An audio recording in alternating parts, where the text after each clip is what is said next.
Hello guys, welcome to our next class. पिछली class में हमने पढ़ा था स्पीड, टाइम एंड डिस्टेंस।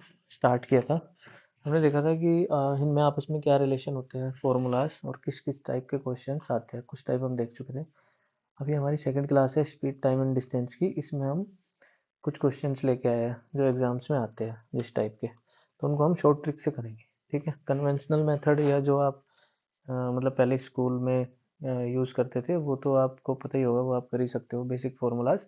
लेकिन हम जिस शॉर्ट ट्रिक से आप एग्ज़ाम में क्वेश्चंस को अटेम्प्ट करोगे, जो आपकी अप्रोच होगी, उस वो तरीका लेके आए हैं, वो आपको बताएंगे।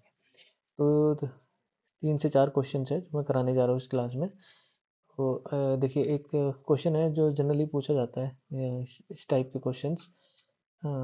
तो एक ये है, हिंदी और इंग्लिश दोनों में है। आप पढ़िए क्वेश्चन। एक साइकिल चालक है जो 12 किलोमीटर प्रति घंटा की गति से ऑफिस पहुंचने में 15 मिनट देर करता है। यदि वह 16 किलोमीटर प्रति घंटा की गति से चले तो 15 मिनट पहले पहुंचता है। तो दूरी ज्ञात करनी है। ठीक है, ऑफिस की और उसके घर की।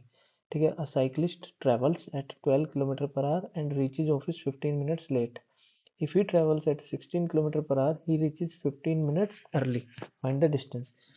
तो गाइस, ऐसे क्वेश्चंस को शॉर्ट ट्रिक से कैसे करना है आपको, ये मान लो साइक्लिस्ट का घर है, ठीक है, और ये उसका ऑफिस है। ये ऑफिस है, ये हाउस है। यहाँ से वो बंदा चलता है, यहाँ तक की बात हो रही है। एक चीज़ आप ध्यान रखना, डिस्टेंस दोनों केस में इक्वल है। जब वो 15 मिनट लेट पहुँचता है, ठीक है, जब उसकी स्पीड 12 किलोमीटर पर आवर है, यानी कि कम है, तो वो 15 मिनट लेट पहुंचता है। ठीक है, जब उसने अपनी स्पीड बढ़ा दी, 16 किलोमीटर पर आवर कर दी, तो वो 15 मिनट पहले पहुंचने लगा। ठीक है, तो दोनों केस में डिस्टेंस तो सेम है। डिस्टेंस तो यही है, जिसको मैं डी लिख सकता हूँ, जो उसके घर से लेकर और उसके ऑफिस तक है। तो हमें पता है कि एक फॉर्मूला होता है, distance is equal to speed into time. ये मैं कॉन्सेप्ट बता रहा हूँ आपको। जब डिस्टेंस सेम होगी, यानी कि कॉमन होगी, in that case speed will be inversely proportional of time.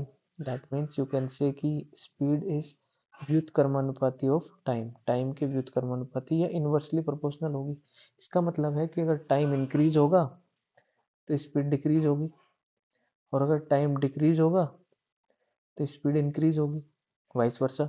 ठीक है, अब इसका मतलब यह है कि जिस जब जब डिस्टेंस सेम होगी, कॉमन होगी, तो स्पीड और टाइम में इन्वर्स रिलेशन होगा। अब मैं यहाँ अगर स्पीड लिखूँ उस बंदे की, तो आप एक बात बताओ, स्पीड का अगर मैं रेशियो लिखूँ, तो पहले उसकी स्पीड थी 12 और बाद में उसकी स्पीड हो गई 16। तो स्पीड का रेशियो कितना हो गया, मैंने इसको 4 से डिवाइड कर लिया। 4 3 जा 12, 4 4 जा 16, 3:4 हो गया स्पीड का रेशियो। एक चीज़ ध्यान रखना, जो रेशियो हमें स्पीड का रेशियो निकालना है, जो स्पीड का रेशियो होगा, टाइम का रेशियो उसके जस्ट रिवर्स होगा। तो टाइम का रेशियो क्या होगा, 4:3। ये टाइम का रेशियो है। ठीक है, अब आप मुझे एक बात बताओ, पहले उसको 4 यूनिट टाइम लगता था, 4 यूनिट, अब उसको 3 यूनिट लग रहा है। ठीक है, जब उसको 4 यूनिट लगता था तो 15 मिनट देरी से पहुंचता था। जब उसको 3 यूनिट लग रहा है तो 15 मिनट पहले पहुंच जा रहा है। यानी कि इसका जो डिफरेंस है, क्या वो 30 मिनट्स के इक्वल नहीं है? क्योंकि उसने अपना टाइम, देखो, उसने अपनी स्पीड को इंक्रीज किया, उससे अपना टाइम रिड्यूस किया, 4 से 3 किया। और वहाँ कितना टाइम रिड्यूस किया, तो पहले तो 15 मिनट जो लेट पहुंचता था, वो 15 मिनट उसने अपनी रिड्यूस की। उसके बाद वो 15 मिनट अर्ली पहुंचने लगा। पहले तो 15 मिनट लेट पहुंच रहा था, तो ये 15 मिनट कम की। फिर 15 मिनट जल्दी पहुंच रहा है, तो टोटल तो उसने अपना टाइम 30 मिनट कम कर लिया। और यहाँ कितने यूनिट कम किया है, 1 यूनिट। 4 माइनस 3 1। तो 1 की वैल्यू किसके इक्वल होगी, 30 मिनट्स की। ठीक है, 1 की वैल्यू होगी 30 मिनट्स के इक्वल। समझ गए? अब आप मुझे बताओ, 4 की वैल्यू क्या होगी? अगर 1 की वैल्यू 30 मिनट्स है तो 4 की वैल्यू होगी 4 इंटू 30, 120 मिनट, जिसको मैं लिख सकता हूँ 60 से अगर डिवाइड करूँ तो 2 आवर्स। तो अगर मैं ये वाला केस लूँ, जब उसकी स्पीड 12 थी, तो उसको एग्जैक्ट टाइम लगा 2 आवर्स गाइस। अगर मैं ये वाला लूँ, 16 थी जब स्पीड, तो तब आप 3 की वैल्यू निकालोगे, जैसे हमने अभी 4 की वैल्यू निकाली है। 3 की वैल्यू क्या होगी, 90 मिनट्स। इसको अगर मैं आर में कन्वर्ट करूँगा तो ये आएगा 1.5 आवर। ठीक, 1.5 घंटा। 3/2 भी लिख सकते हो आप इसको। तो कोई भी केस ले लो, तो डिस्टेंस क्या होती है, स्पीड, हमें तो डिस्टेंस निकालनी है, स्पीड इनटू टाइम।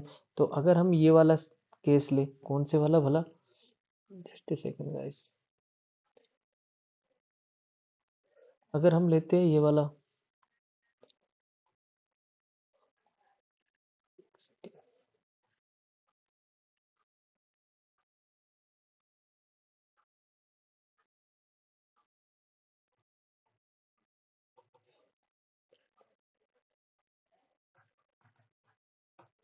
ठीक है, अगर हम ये वाला लेते हैं केस, ये स्पीड जब 12 है तो उसको 4 यूनिट टाइम लगा, और 4 यूनिट की वैल्यू है 2 आवर्स जो हमने अभी निकाली।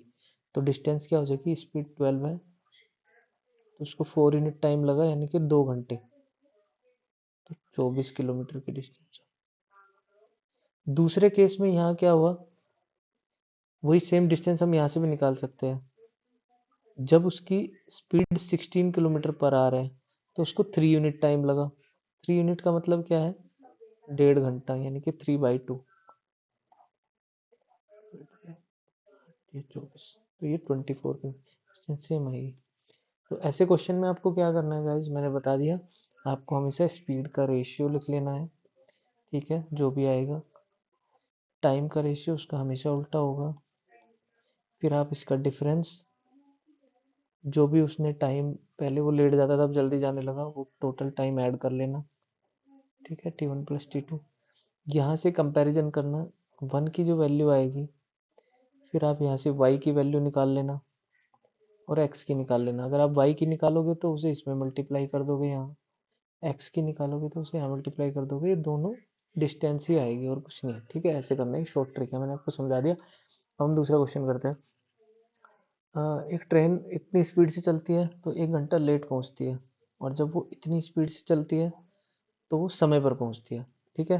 तो उसने अपना समय पर पहुंचना मतलब जो 1 घंटा लेट पहुंच रही थी वो 1 घंटा उसने कवर कर लिया। अब देखो हम थोड़ा स्पीड में करेंगे क्वेश्चन। अब इसकी स्पीड क्या है, पहले 54 थी, फिर 72 है। अगर मैं रेशियो निकालूं तो क्या होगा, मैं इसको कट कर दूंगा किससे, 18 से, 3/4, ये आ गया स्पीड का रेशियो।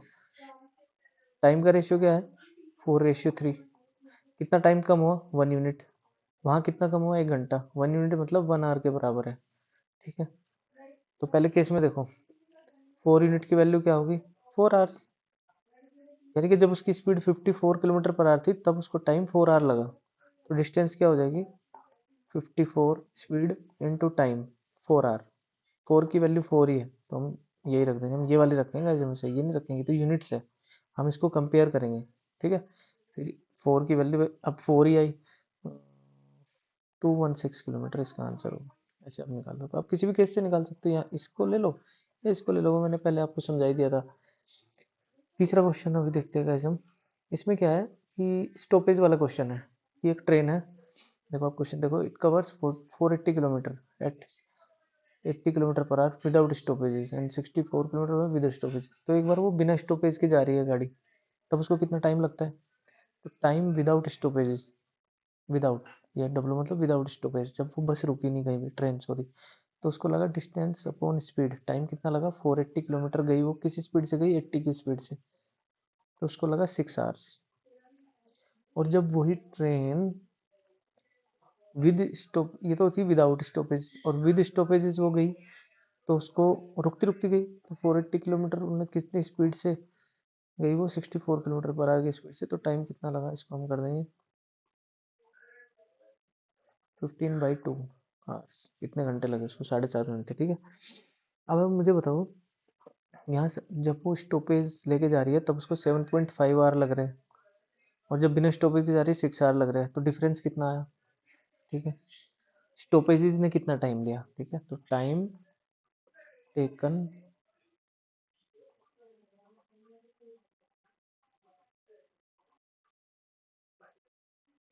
स्टॉपेजेस कितना होगा, 1.5 आवर, 1.5 घंटे का टाइम लिया स्टॉपेजेस ने टोटल, जिसको हम मिनट में कन्वर्ट कर लेंगे, तो कितना होगा मिनट, 90 मिनट्स। तो 90 मिनट्स लगी स्टॉपेजेज में टोटल, ठीक है।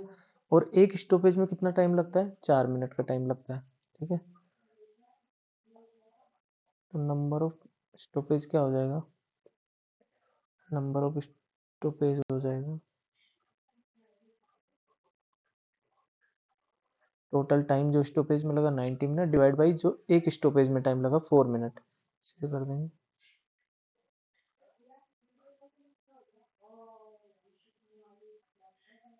तो ये आप कट करोगे तो आ जाएगा 0.5, इतने स्टॉपेजेस, यानी कि आप लिख सकते हो 23 स्टॉपेजेस, ठीक है, इतने स्टॉपेजेस है। तो इसमें आप क्या करोगे, आप एक बार निकालोगे टाइम विदाउट स्टॉपेजेस, फिर निकालोगे time with stoppages. With stoppages ज़्यादा टाइम लगेगा हमेशा, क्योंकि उसकी स्पीड कम हो जाती है, वो रुक रुक के जा रही है गाड़ी, तो उसको जो ज़्यादा टाइम लग रहा है वो डिफरेंस से वो टाइम निकाल लेंगे कि भाई विद स्टॉपेजेस उसको विदाउट स्टॉपेजेस से कितना ज़्यादा टाइम लगा, फिर पर स्टॉपेज जो टाइम है डिवाइड कर देंगे गाइस, तो आपका आंसर आ जाएगा, ठीक है। एक हमारा ये अभी लास्ट क्वेश्चन बचता ही है, बोट अपस्ट्रीम डाउन स्ट्रीम का। ये मैं आपको बता देता हूँ कि ये भी स्पीड टाइम डिस्टेंस का एक पार्ट है। ये होता है आपकी, ये आपकी स्ट्रीम है, कोई नदी, स्ट्रीम की स्पीड को हम एस से लिखेंगे और बोट की स्पीड को हम बी से लिखेंगे। बोट की स्पीड स्टिल वाटर में बी है, चाहे आप इधर जाओ या इधर आओ वो तो बी रहेगी, लेकिन जब आपकी स्ट्रीम भी आ जाती है, तो अगर आपकी बोट, देखो आपकी स्ट्रीम अगर इधर है, मतलब नदी इस तरफ बह रही है आपकी लेफ्ट टू राइट, तो स्ट्रीम की डायरेक्शन अगर ये है और बोट भी इसी डायरेक्शन में जा रही है, तो इसको हम बोलते हैं डाउन स्ट्रीम। डाउन स्ट्रीम मतलब विद स्ट्रीम, तो उस टाइम आपकी बोट की स्पीड में स्ट्रीम की स्पीड भी जुड़ जाएगी, तो डाउन स्ट्रीम की स्पीड है। आप स्ट्रीम की स्पीड क्या होती है, जब आपकी स्ट्रीम इधर है और बोट आपकी इधर जा रही है ऐसे, तो क्या होगा कि बोट को अपोज करेगी स्ट्रीम, तो बी माइनस एस हो जाएगी, स्पीड रिड्यूस हो जाएगी। तो आज से हम जैसे बोट की स्पीड को बी लिखते हैं, स्ट्रीम की एस लिखते हैं, तो डाउन स्ट्रीम को डी लिख देंगे, अप स्ट्रीम को यू लिख देंगे, ठीक है। अब देखो यहाँ ए boat covers 36 kilometre up stream in 6 hours, तो अप स्ट्रीम की स्पीड क्या है, बी माइनस एस, तो बी माइनस एस कैसे निकलेगी, उस डिस्टेंस अपॉन टाइम, स्पीड क्या होता है डिस्टेंस अपॉन टाइम, उसने 36 किलोमीटर चला 6 आवर्स में, तो बी माइनस एस आ गया 6, क्वेश्चन नंबर 1। और डाउन स्ट्रीम क्या होता है, बी प्लस एस, वही सेम स्पीड, ये कह रहा है सेम डिस्टेंस उसने 4 आवर्स में कवर की, सेम डिस्टेंस मतलब 36 किलोमीटर इस बार 4 आवर्स में की, तो बी प्लस एस उसकी स्पीड है 9, दो इक्वेशन बन गई। अगर हम इसको ऐड कर दें दोनों इक्वेशन को 1 और 2 को, तो एस तो कट हो जाएगा, तो 2b की वैल्यू आएगी 9 और 6 15, तो b कितनी आ जाएगी 15/2, यानी कि 7.5 किलोमीटर पर आवर। ये हमारी बोट की स्पीड आ गई स्टिल वाटर में, अगर हम किसी भी इक्वेशन में रखेंगे तो स्ट्रीम की भी आप निकाल लोगे, ये आपको आते ही है। ये 3-4 टाइप के क्वेश्चन थे गाइस, जो आपको शॉर्ट ट्रिक से और बहुत जल्दी करने हैं, ठीक है। अगली क्लास में हम दूसरा टॉपिक स्टार्ट करेंगे, एक बार हमारे सब कुछ कवर हो जाएगा सारे, मतलब एलिमेंट्री मैथमेटिक्स जो एप्टीट्यूड है हमारा, और फिर उसके बाद एडवांस मैथमेटिक्स, फिर हम केवल क्वेश्चंस लेके आएंगे जो आजकल एग्जाम्स में आ रहे हैं अच्छे अच्छे, और उनकी मतलब एफिशिएंट वे में उन्हें करने की कोशिश करेंगे, जिससे हम जल्दी से जल्दी कर सके, ठीक है, और शॉर्ट ट्रिक के साथ कर सके समझ के अच्छे से कॉन्सेप्ट को। तो thank you so much for watching the class, will meet in the next class.